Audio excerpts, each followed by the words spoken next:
So thank you all for joining us today for the CyberDEF Dojo. My name is Omar, and I am the technology evangelist at DefLogix, which just so happens to be one of the sponsors for the CyberDEF Dojo, as well as SecureLogix, which is the place that you're in right now, unless you're at home watching on YouTube, in which case you're at home watching on YouTube. Very quickly, we have an announcement from SecureLogix. Steven will come up. His social security number is, let's come on up here, Steven. 555-555-555. That's way too many numbers. That's way too many. Just all fives. So I'm just running with fives. Just let people know we have 2 openings we're looking to fill in our R&D department. So if you know or are someone who is an enterprise Java person or a big data analyst type person, you can see me or go to our website, and it's incredibly hard to find on our website. It's under Contact Us, and then it's in the faintest shade of gray, still visible on a white background on the bottom left corner of that page. Is that part of the admission process? I don't understand that at all. Like, I knew we have positions, and I went to our website, and I'm like, how do you even? No comment on the SecureLogix website. No comment. But you can find that at securelogix.com. If you guys didn't hear that on the stream, if you guys know any people who are into big ass data or are Java IEEE professionals or enterprise Java, I'm just kidding about the IEEE thing. Anyway, my jokes aren't funny. I've realized this. Level 5 required. Level 5? Just kidding. Wow. You have to be a necromancer to work here. Cool. Also, before we go into our main presentation, we have Bob from VetTrip coming in, and he wants to talk about getting some help from the dojo. So please pay attention to Bob. Give him a round of applause, please. Fantastic. Thank you. So we got hit. We got hit with a card testing attack. How many people know what that is? What kind of attack? Those are the people I'd like to know. A card testing attack is where you have a legitimate website with a Donate Now button on it, and somebody that has thousands of credit card numbers wants to come in and check to see if those credit card numbers are good. If they're good, then they take them and use them for whatever misuse they can probably come up with. They try to donate $1 or $2. When it gets turned down, we get charged 35 cents. Well, it doesn't sound like much, but when they do 18,311 charges in about 4 hours, hitting us every 5 to 7 seconds, that takes $5,500 out of our hard-earned revenues, which we use to pay to help veterans with PTSD and chronic pain make it go away. So we got hit, and we've been down. Our Donate Now button now has been down for the last 8-9 months, and we're looking for some people to help. And Jeff said that of all the places in town, this is the hot spot for people that know how to do that. And we probably have some guys that are in military, that are veterans, that know people that hurt, know people that have stress, and would appreciate the type of service we do. If you're interested in talking to us afterwards, we'll stick around, we'll have cards. I did want to tell you what we do, though, because you might know some people that we can help as well. We take some of the worst people with very intense PTSD symptoms and or chronic pain symptoms. On a 10-point scale, they're 8, 9, and 10. We put them on a table and we do energy work, massage, chiropractic, and acupuncture in a 2-hour session on the same table. We do it in groups of 4 to 8 people. We happen to be set up here on Mondays at San Pedro Presbyterian Church, which is overlooking the HEP just down the street from where you guys are right now. So we get really good results. We've done over 5,700 sessions for over 1,700 veterans, service members, and their spouses. And our 85% of our people come in as referrals from BAMC, SAMC, Wilford Hall, Lackland, the VA, the clinics for the VA, the vet centers, and other doctors in town. So we get some of the worst of the worst. So if you're having questions about that, be happy to talk to you about it. If you have any carpal tunnel or neck problems or just general things that hurt, we can show you some quick things that make it feel better. How many people have something that hurts? See? Is it back, low back, or necks? How many low back? How many necks? I can either spend 5 minutes and show you how to make it go away, or I can do it afterwards. What you want to do? Very cool. Okay, we'll do it afterwards. Thank you so much for your time, and we're looking for some people to help us set up the security, and I think it'd be trivial for you guys to do and just help us protect ourselves till we get back online. What's the name of your organization? Vettrip.org. 2 T's, 2 I's. On the website, check us out. Thanks. Let's please give him a round of applause, everybody. I think there's one thing you all should know about Bob is that whenever he was hit with that the card testing attack, what he did was he tried to make that as public as possible, and he talked to the nonprofit council here in San Antonio and got a panel together of people within the industry to talk about security with other nonprofits. The idea is to kind of spread that information to other people who may have gotten attacked in the past and who probably will be attacked in the future. And the idea is to kind of share that information and make sure everyone's prepared. So he did that, and I think that's very admirable, and that's something I think we should celebrate, because I think a lot of people or organizations, whenever they do get hit, they do not talk about it. They kind of keep it secret because they're afraid they're going to lose their customers. They're afraid they're going to lose their customers. They're going to lose their trust and their reliability, that no one's going to be able to trust them or work with them again. And I think that we can appreciate companies that go out there. It's like, hey, we were hit, we fixed it, this is how we did it, and this is how we're going to prevent this sort of thing to happen in the future. That kind of gives me a little bit more hope that like they have a good head on their shoulders, if you will, as opposed to the organization like Yahoo that keeps it a secret for 2 years. And whenever they release that information, they prevent people from canceling their accounts or forwarding their emails even. So super shady stuff, and I think we should really celebrate those people who kind of go out there on a limb and say, hey, I was attacked, I need help, can somebody out there help me, because I'm doing a good thing for other people, specifically our veterans. So I can give you some numbers to go with it. yeah, please go ahead. 6,000 nonprofits in Bexar County alone. And in a group of 30 people at the nonprofit council, 3 people had been attacked, and I was the only one that talked about it. So do the math, 5% of 6,000, there's population of people being service. They've already been attacked. They've been attacked once, they'll probably be hit again, and that doesn't even acknowledge the ones that either hit it or don't know they got hit. So anything we do to put something together, we could be something that everybody gets the benefit from and really help. Thanks, folks. All right, thank you very much, Bob. We really appreciate you. Sure. Cool. And again, if any of you guys here want to help out with your website, helping them raise their security levels, please feel free to reach out to him afterwards. I know that my hands really hurt because all these little tendons here are inflamed because of change of weather, and I'm not a veteran, but if I were, I would go straight to them. So please help them help other people. I can make it stop hurting after the meeting if you want. I'm looking forward to that. All right, cool. So, y'all ready to talk about some digital Bushido? Yeah. Thank you. Yes. Yeah. Everyone's like, is that what I'm here for? I Aye. mean, oh my God. Thank you, Steven. Steven's son. Notice me, senpai. Great news is that we have Red Thomas here. Red Thomas is he is the owner of RedKnight, and he's also the guy who runs the ConOp Foundation.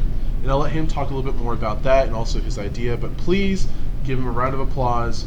Red Mother Effing Thomas.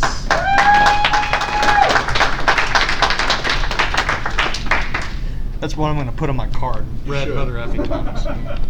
Be pretty good.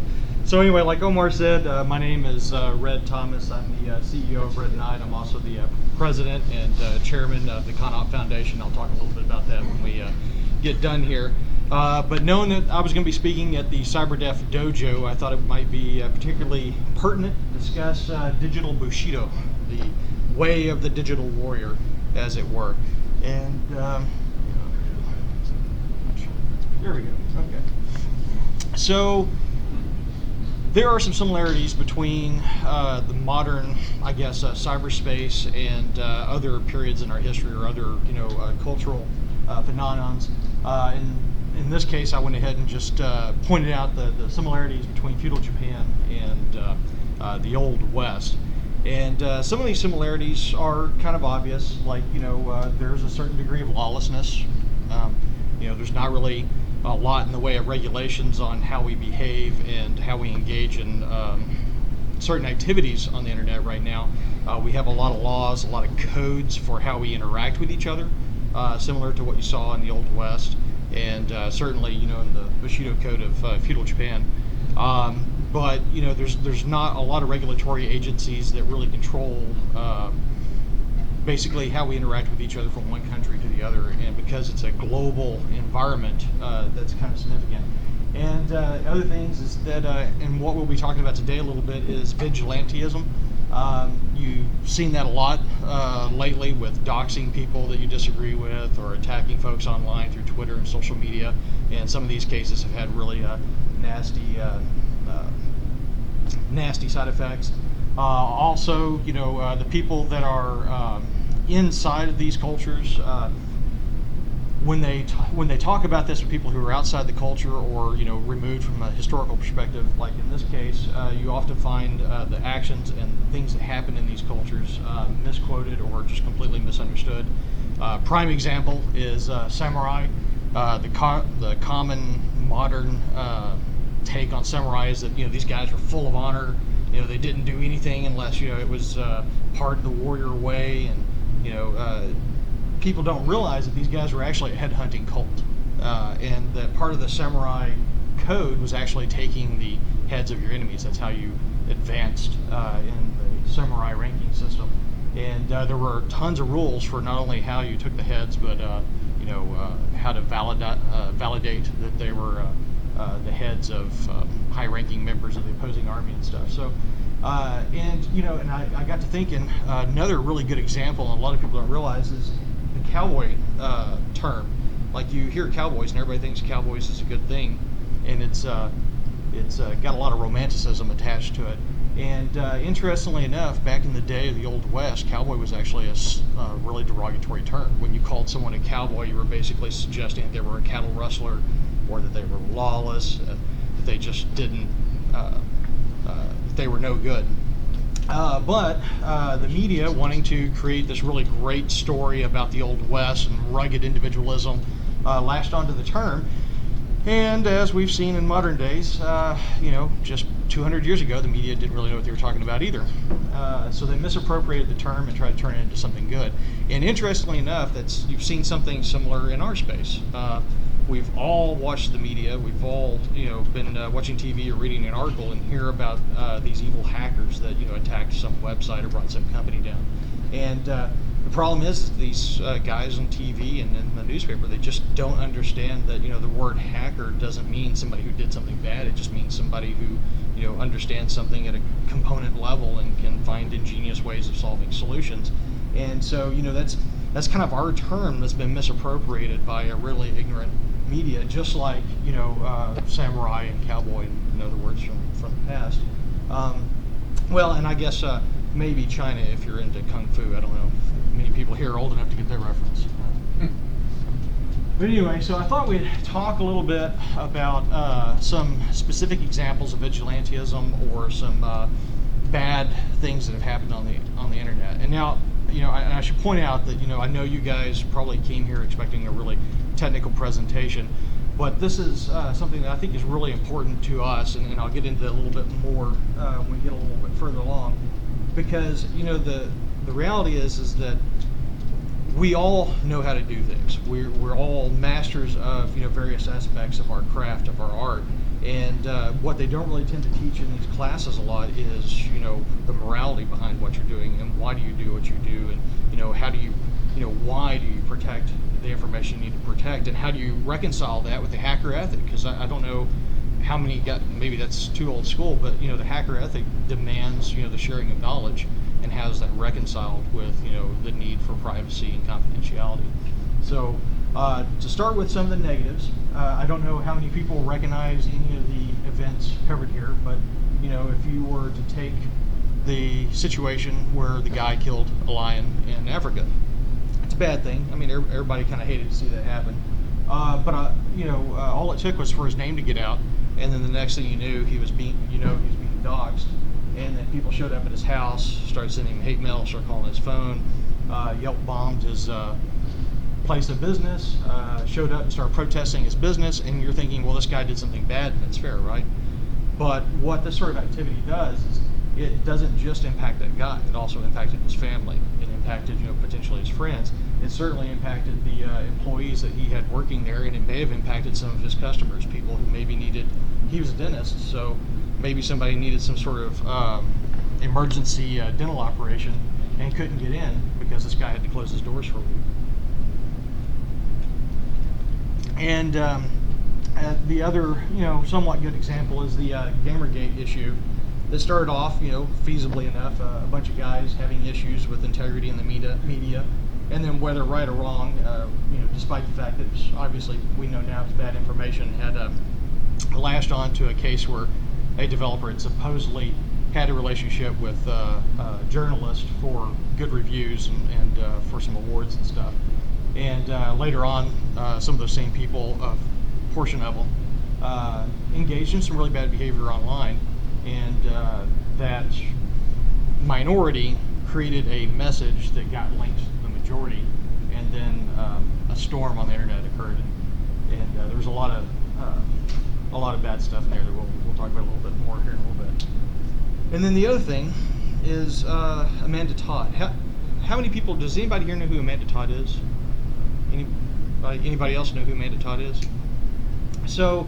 What happened, and I don't remember the specifics, but basically Amanda Todd was a young lady who was blackmailed, and someone talked her in through blackmail to flashing a webcam, which was of course captured through video or pictures, I forget which. And from then on, she was being bullied by this individual to the point where she started to become suicidal. She was in a really dark place, and she posted a video on the internet, and we've all seen takes on this video where someone stands quietly and shows a sign and flips to the sign to give you a message. Well, typical internet, the trolls attacked and shredded her and just gave her a real hard time, and so psychologically she really descended into a pretty bad spot. And the problem is that she was trying to cry for help, and the internet attacked her, and she ended up committing suicide. And when that happened, her video went viral, and to use another term that the media completely misappropriates all the time. And when it went viral, Anonymous got involved. Anonymous tracked a guy down. They later said that they believed to be the person who originally blackmailed her, and said if it wasn't him, then he was certainly in possession of child pornography. And they doxed him. He got his information out on the internet, and of course, the typical internet storm ensued. So what happened to Amanda Todd was horrible. And the guy that perpetuated this or perpetrated this is a really sorry individual. But is what Anonymous did right? Is that okay? And your immediate response is, oh my God, this is horrible. Yes, absolutely. Attack the sorry bugger who did this and drag him down low. But it ignores a few things. It ignores this. And to quote William Blackstone, who was an American, though he had a very American mindset. In fact, English or British, I'm not sure what it would have been at the time. He was the guy who originally said, it's better that 10 guilty persons go free than one innocent to suffer. Benjamin Franklin later changed it to 100, but that's a quote that's kind of emblematic of our justice system. That's supposed to be something that's very core and very fundamental to how we operate in the United States and in many other countries in the world, because we are all protected by the Constitution. We all have certain rights and protections that are granted us by the laws that we live under. And at the end of the day, there's really only 12 people who can decide guilt or innocence, and Anonymous isn't those people. So what happens when you take the law into your own hands is you run the risk of attacking someone who maybe is innocent. Probably not feasible, but it's possible that the guy that Anonymous pinned the Amanda Todd issue or Amanda Todd stuff on was just the guy who owned the Wi-Fi, and maybe it was his neighbor stealing the Wi-Fi and being a dirtbag that was actually guilty of what this dude was accused of.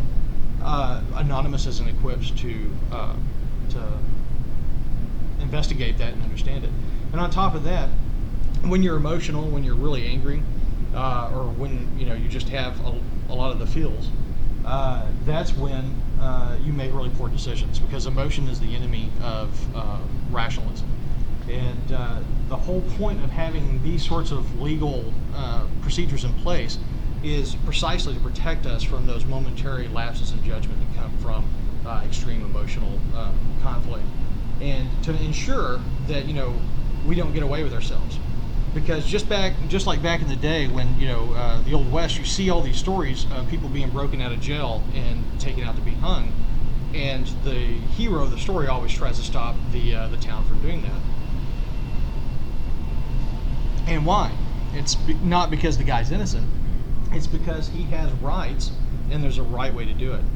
And so that's kind of the fundamental reason behind why what Anonymous is doing, or what any of us could potentially do, is wrong. Now, I didn't get a chance to actually add the slide, but on this subject, I actually reached out to a couple buddies of mine at the FBI to ask, in a scenario where somebody in the security industry does find something bad happen, what's the right way to handle that? Because if we're not supposed to go after these guys on our own, because that wouldn't be righteous, what's the right method? How do we engage with the law to ensure that appropriate steps are taken, that both protect their constitutional rights and ensure that justice is delivered? And the answer is pretty easy. You give it to the FBI, and you just send them a note and say, hey, I found this, or I did this. And if it's obviously if it's inside of a corporate infrastructure, it's easy. You net flows, packet captures, file hashes, whatever it takes to demonstrate that this is malicious traffic or a malicious program, and here's its characteristics, here's the evidence you need. But that's a separate subject. But what about if you're outside of work, and let's face it, in the security sector, we all do a lot of, let's call it private study, where we potentially investigate places that we wouldn't tell our mothers about. And it's not uncommon in some of these darker places of the internet to find, things that could potentially be illegal, or that we're really sure are illegal. And you don't want to go to the FBI because you've just engaged in something of questionable legality. So what do? Well, you turn it over to the FBI, and you just turn it over anonymously, and you don't tell them what you were doing when you got it, and that doesn't violate the chain of custody, because it's an anonymous tip, and that's something that there are rules and regulations in place to handle. So anonymous tips are okay. Sometimes anonymous tips will actually give them what they need to get the warrant. Other times, anonymous tips will collaborate other information, and the totality of which is what allows them to get the warrant. But either way, just so you know, if you ever run into something on the internet that you're pretty sure is wrong, either terrorist issues, piracy, pornographic material that's inappropriate, you can notify the FBI anonymously and take care of that. So why is it important that we adhere to some sort of moral code, that we really examine the morality of what we do? And does that mean I'm done? No. I'm kidding. I'm kidding. Oh crap. Get him off, he's dying. Anyway, so the thing is if you're in this industry, you're obviously intelligent. You're obviously analytical, because if you deal with computers, you have the ability to perceive the world logically. And frankly, a guy with code is pretty powerful, especially when you start understanding the underpinnings of how some of these financial and internet transactions take place. And frankly, we're uncontrollable, because let's face it, the legal system is 10, 15 years behind, where some of the cutting edge stuff is now. We're doing things that our lawmakers either have no idea that it's even possible, or don't understand it even if they did know it was possible. So, we're in a really unique position to severely hurt really innocent people on purpose or on accident. I mean, through tinkering with their websites, we could financially ruin an organization or a household. We could dox somebody, and because they have a momentary lapse of judgment, and get social media fired up and cost them their job, which it looks like that guy's been beat Yeah, thanks. Or like in the case of Amanda Todd, you can hurt somebody so emotionally on the internet where there's this perception of anonymity that you could drive somebody to the worst thing you could do. That's cause them to commit suicide. And that's a horrible thing to consider. But the other piece of that is that basically if we don't control ourselves, Washington's going to do it for us. Because all it takes is something like Amanda Todd to get national attention and be linked back to some rogue cybersecurity expert, and that's when everybody who has a law degree thinks that suddenly I've got to legislate the right way to own the internet or to do whatever on the internet. And you're going to have people who are trying to make a point and don't know what they're doing, writing legislation to control people who do know what they're doing, and that's the absolute worst case scenario. Because just like anything else government, they're going to block the things that didn't matter, and they're going to fail to accomplish what they set out to do. So this is why it's really important that we establish what righteous is and try to adhere to it. So, just kind of goofing around, I kind of threw together a rough Tao of hacking, or the bearded way, for those of us who've been around long enough to enjoy it. You're really mixing your cultures there. I know. Well, coming from the tech evangelist, that was, by the way, is the epic title. I love the title. Oh, you like it? Yeah. If I had that title, I'd walk around and answer everybody with, Linus bless you, or say 20 hell tribals full of weed. But anyway, yeah. So stealing a little bit from the Hippocratic Oath. First, do no harm. I mean, realize that we're there to pick things apart. We're there to tinker and try to understand how things work. But we're not here to hurt the world. We're not here to hurt our fellow people. We're here to empower them to make the world a better place, to make them better at whatever it is they do. Win at life. And so, don't hurt people. Help them. Share knowledge. When you make a mistake, own it. I mean, there is not a professional in the world who would hear about somebody making a mistake and then hold it against them. It's the people that speak proudly of the mistakes and what they learned from them that are most likely to get offered the job, because those are the people you want on your team. Those are the people who are willing to take a critical look at what went wrong and make themselves better through it. So share mistakes, and when you learn new things, where possible, share that knowledge. But don't do it at the expense of protection confidentiality. Because confidentiality is the trust that, because you have a privileged access, you have a privileged access to knowledge and to data, it would be unethical to just share that with the world like certain other individuals have done, in our national intelligence community.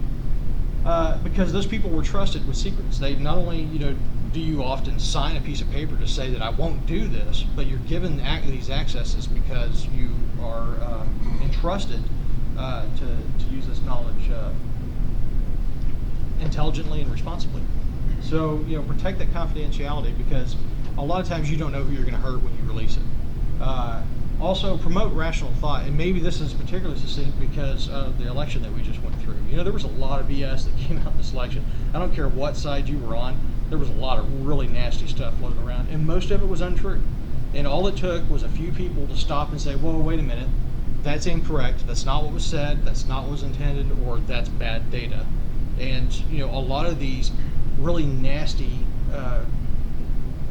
comments and Facebook articles, frankly, they probably don't go away, but at least, we do our part to limit their impact on the world. And, along those lines, respect most of your opposition. And that's kind of twofold. I mean, thinking of it in the political sides, I have a particular political, leaning, and I have some very intelligent, very good friends who lean in a complete opposite direction.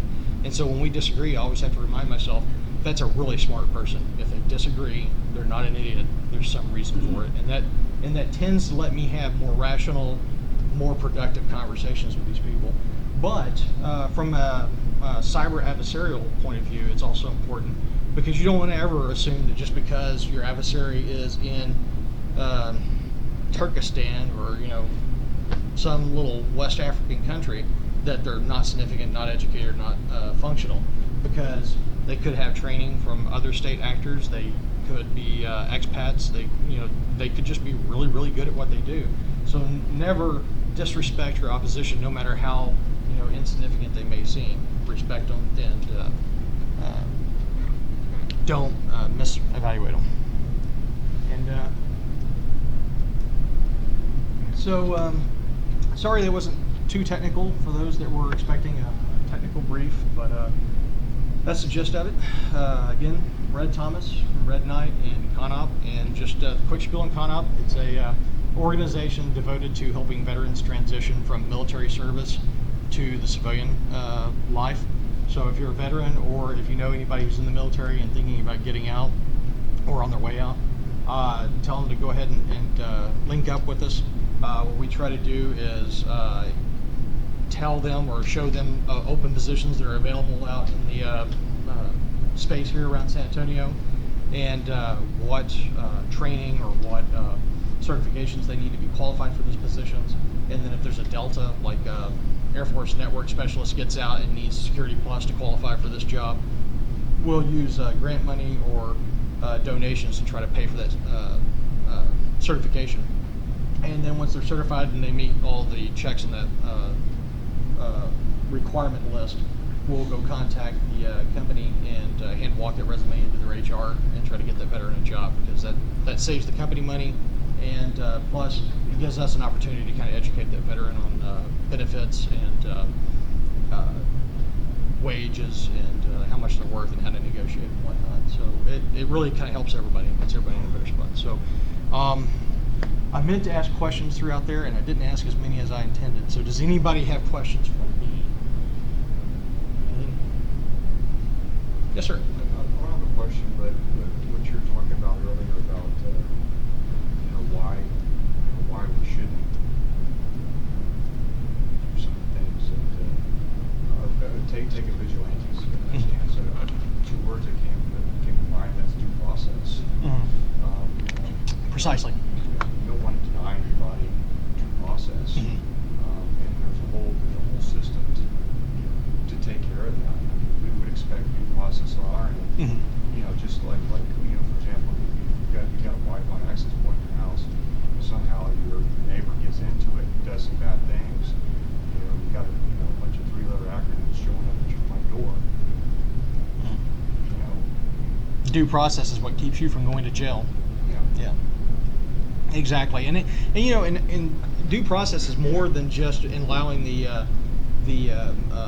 proper authorities to do the investigation and to handle the judicial part of it, but it's on the other side too. Like if somebody you think is guilty is acquitted by a jury of their peers, I mean, you can still think they're guilty, but it's not right for you to attempt to punish them, if that makes any sense, because that jury found them innocent for a reason.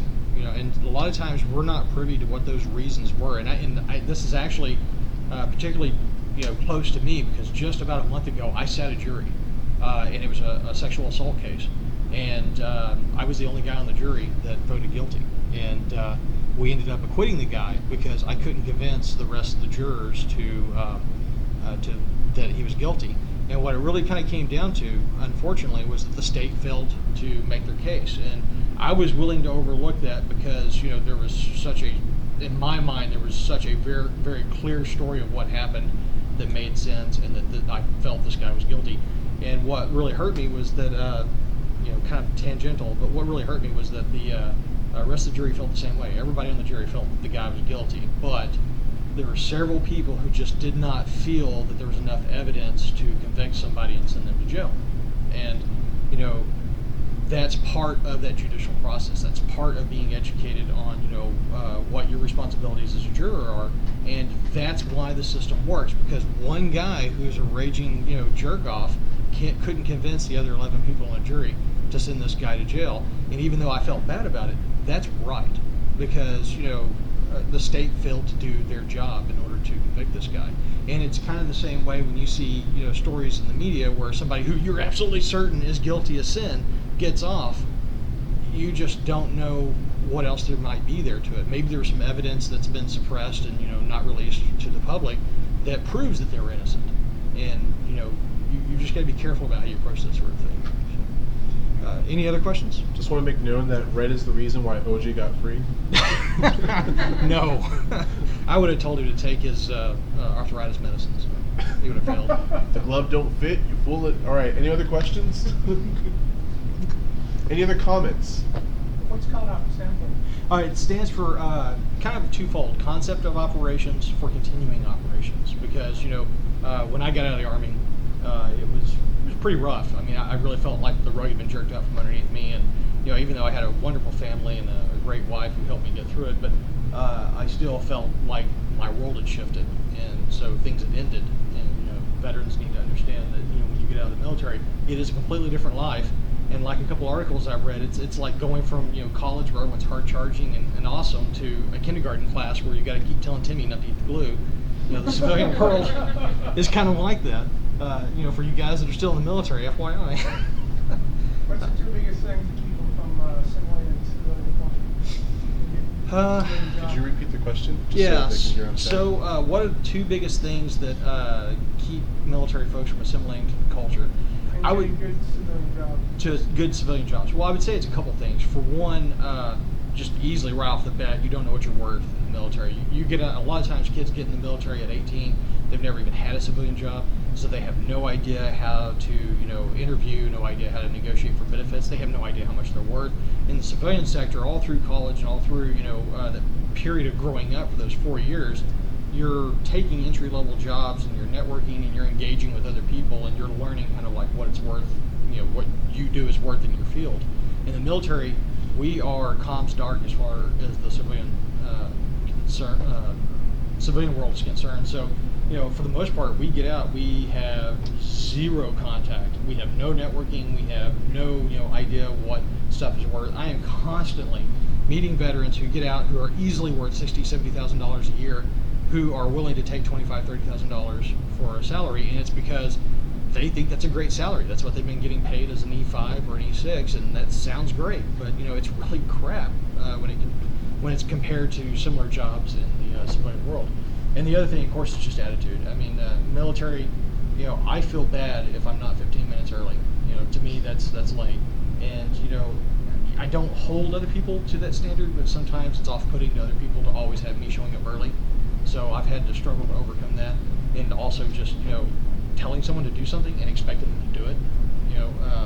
People don't like to be ordered around. They like to be stroked and coddled and told they're doing a good job. I love you. Go. Do your job. Yes, good boy. And, no offense to you civilians, but yeah. So in the military, it's a lot of times it's just like execute and go. Do you have something? We have a question from our chat. The question is, what do you think of the accusations that nation-state actors have been hitting U.S.-based systems? I think it happens. Is that the question? Well, what do you think about that? Do you think it's great? Do you want that to happen more often? Oh yeah, absolutely. Because you only get better as you fail. So the more they attack us, the harder we get. I mean, basically, the real world. Doesn't kill you, makes you stronger. Yeah. Hear that, Russia? Yeah. I guess the problem is that it's hard to comment on it because the fact is that everybody does it. We do it too. The U.S. is constantly attacking our adversaries and trying to exploit their networks, just like they're attacking us and exploiting our networks. It's just, and that kind of goes back to the whole Wild West feel of the internet. The things that countries are doing to each other on the internet on a daily basis is the same sort of thing that we would have gone to war over, 20 years ago. And China is stealing U.S. Steel's secrets left and right. China's got an aircraft carrier that is the spitting image of a U.S. aircraft carrier, except for the guts are a little bit different because they didn't have our technology. But I mean, they stole the plans. I've heard they have a jet fighter. Space shuttle in Russia. Yeah, there's a space shuttle in Russia. There's I've heard that they've got a what do they call it? It's not joint because China doesn't do anything joint, but it's a special attack fighter that happens to look an awful lot like our F-35. So, I mean, the fact is that the world is just hacking each other left and right, and that's kind of goes back to the whole Wild West thing. In the Wild West, you could get away with whatever you wanted. It's not because there weren't laws; it's just that there was no way to enforce those laws. And it's kind of the same way here. The samurai could do whatever they wanted because there was nobody that could stop them from it. So the only way to prevent that, and that was a point I wanted to make, and I forgot. The reason why it's important that we have these kind of conversations, I know you're thinking, oh, it's not technical, I came here for a technical brief and stuff. Why this is important is because when you really understand the philosophy and the morality behind what you're doing, and you have these conversations about what's right and what's wrong, you prepare yourself mentally for those times where you engage in those activities, and then instead of having to pause and think about whether or not what you're doing is ethical in the heat of the moment, you've already made that decision. And you already know that either this is okay, this is the line, I haven't crossed it or have crossed it. And on top of that, by our networking, we spread that caution, that understanding of what right and wrong is amongst ourselves. And it's sort of like a thought germ, and it just germinates. It's why I called it digital Bushido. It's not because I'm smart, it's just because it was kind of a cool idea, and it pops in your head. So thought germs will keep us from making a lot of mistakes in the long run. Anything else? Come on, thought germ. That was an awesome, segue, and no one picked up on that. What are your thoughts on behaviors of those that would leak specific information about, let's say, other people's emails or Oh, you mean like secret Fapgate and stuff like that? Yeah, or fappening. That's whatever. the fappening, yeah. That, and also on the other side, leaking nation secrets, like traitors. like your boy Snowden. Yeah, let's not use his name. That is the name who shall not be spoken. I know, I just love saying it around. Yeah, so yeah, as far as leaking private information, I mean, 100%, there's unequivocally that's wrong. You violated someone's privacy, and it's kind of a legal term, but you guys may have heard this word called expectation of privacy. An expectation of privacy is really important because that's where the line is between things that you can give out to the world and things that you can't. To legalize it for you. If you go on someone's Facebook profile and they've got pictures posted everywhere, and if some of them are inappropriate, you happen to copy them and share them out to the world, you haven't really committed a crime because there's no expectation of privacy on Facebook. On the other hand, if you hack into their iPhone by spear phishing, getting their credentials, or brute forcing them, then you have just violated an expectation of privacy, and that is illegal. And besides, it's just a dirty thing to do. Now, as far as releasing secrets, I go back to what I said earlier about the reasons for confidentiality.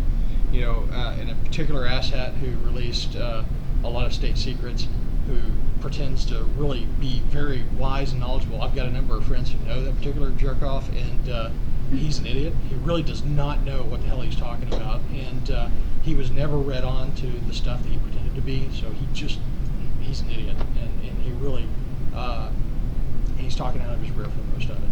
And besides, there's a lot I can't go into, but it's very clear to anyone who is in that industry that this was not an altruistic action. There's plenty of other information that, and I really, for the love of God, Barry, if you're listening, you need to release that information and tell the world how big a jerk off this guy really is. But anyway, anything else? So, to move forward on that point, could you tell us about some of the things that have happened over the course of the election? So, politics aside, there have been a lot of leaks, mostly on the DNC side and also really on the Democratic Party side. And there haven't been a lot of email leaks from the Republican side. It's really just on that part. And then also WikiLeaks, very much against presidential nominee Hillary Clinton as well. And all these things really shaped the perception of that person, for better or worse, right? So, in your idea, in your thoughts and your experience, give us your thoughts on that, and kind of like walk us through what would be a way for someone to do that sort of damaging public relation, if you will. Well, so well, for one thing, I'll throw this out there because I'm going to defend the Democrats a little bit. I'm a registered Republican, so I'm not on the defensive here because this is my party or anything. But I will say that goes goes back to the whole expectation of privacy. And the reality is that if you go back through your email and you read some of the things that you've written, you've said some things that if they were read to people or taken out of context, that would be really, really bad. I mean, really bad. I would probably lose my security clearance over some of the stuff that I've sent. And Challenge accepted. Let's go find his emails. yeah, but the thing is that when anything's taken out of context, it's really, really horrible, and that's why I feel like as a conservative during the election, we really would have been better served by attacking the fact that this happened and trying to defend the Democrats on this, because the reality is that people say things, I guess, bluntly to each other that they would never say in public, and that's just human. That's who we are. That's how we are. And you can't really get mad at people for things that they say behind closed doors, because we all do it. So I think hating anyone for what they said in emails or being frustrated about it, sure, because you found out some of the politics behind what happens that you didn't know, and that can be really frustrating. But you can't hate the individuals for it, if that makes any sense. Don't like the process, don't like the situation, but don't take it out on the individuals, because that's in a sense depriving them of their liberties. But as far as damage control, oh man, as far as those emails being taken, there's nothing they can do. I think what I probably would have done is attacked people's sense of nationalism, because we've basically had people from other countries trying to impact our election. This is our election. This is something that's precious to us. This is what makes us who we are, and we decide who the president is, even if we don't like him. We decide who is going to sit in that office, not some other country. And to me, it's offensive that any other country would try to be involved in that process. And I personally kind of wished it would have backfired, because that would have taught other countries you just don't get involved in American politics, because it's kind of like going into someone else's church and trying to preach to them about some saint they don't believe in or something. It's wrong. You wouldn't do that. Did you get that text out? You want me to keep talking? Yeah. No. Okay. Just unfortunately there was someone at the door, and I didn't get it until 10 minutes later. Oh. So I'm really sorry about that person who's at the door. Any other questions or comments? Hey guys, I really appreciate your time tonight. Thanks for listening. Hope I didn't bore you too awful bad, but sometimes these are kind of boring subjects. I used to go to sleep in church too, but the fact of the matter is that this is kind of what puts the humanity in being human. You have to think about these things. You have to consider them, and don't consider them when you're in the midst of it, because that's when you make bad decisions. So, thank you. Thank you so much.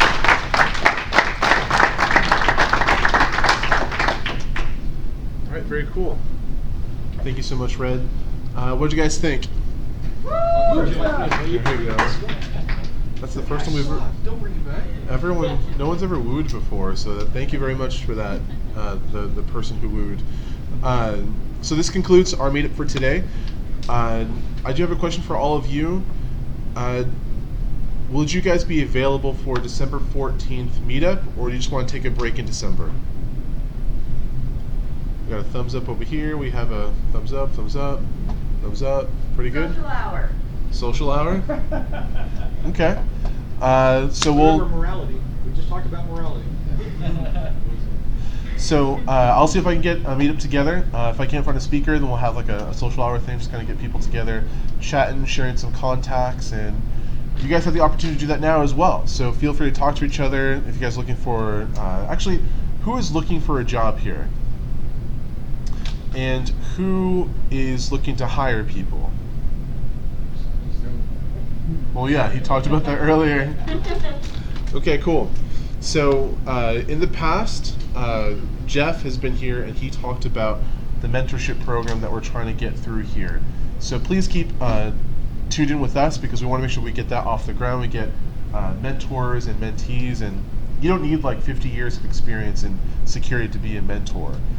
Anybody can be a mentor, because you can actually provide something to somebody else, and I think that's a very important thing.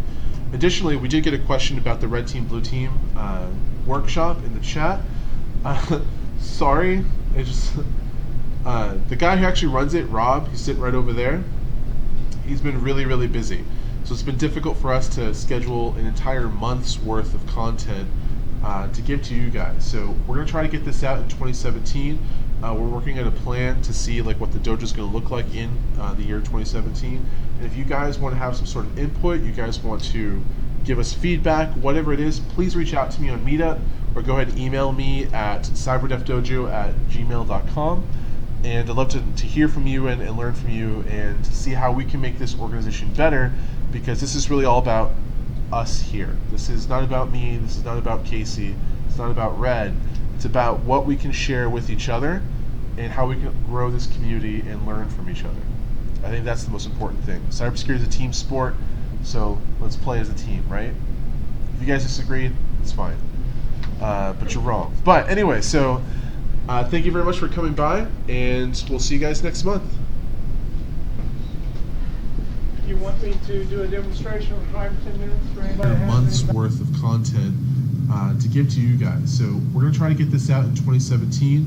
We're working on a plan to see like what the dojo is going to look like in the year 2017. If you guys want to have some sort of input, you guys want to give us feedback, whatever it is, please reach out to me on Meetup or go ahead and email me at cyberdefdojo@gmail.com. And I'd love to hear from you and learn from you and see how we can make this organization better, because this is really all about us here. This is not about me, this is not about Casey, it's not about Red. It's about what we can share with each other and how we can grow this community and learn from each other. I think that's the most important thing. Cybersecurity is a team sport, so let's play as a team, right? If you guys disagree, it's fine. But you're wrong. But anyway, so thank you very much for coming by, and we'll see you guys next month.